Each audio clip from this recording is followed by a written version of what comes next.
Body. ఇప్పుడు ఇక్కడ ఉంది కదా, ఈ పార్ట్ ని ఎంత చూపిస్తాను, ఏమంటాము? తల. మొత్తం ఏముంది ఇంకా తల లోపల మనకు? కళ్ళు.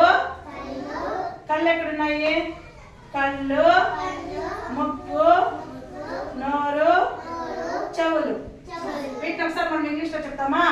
Head, eyes, nose, mouth, cheek, chin, lips, ears. ఇవన్నీ తలలో ఉన్న భాగాలు అన్నమాట. తర్వాత ఇక్కడేముంది? నెక్. ఇక్కడ shoulder, chest, stomach, thighs, legs, foot, fingers. వీటన్నిటిని మనం ఏమంటాము? Parts of the body.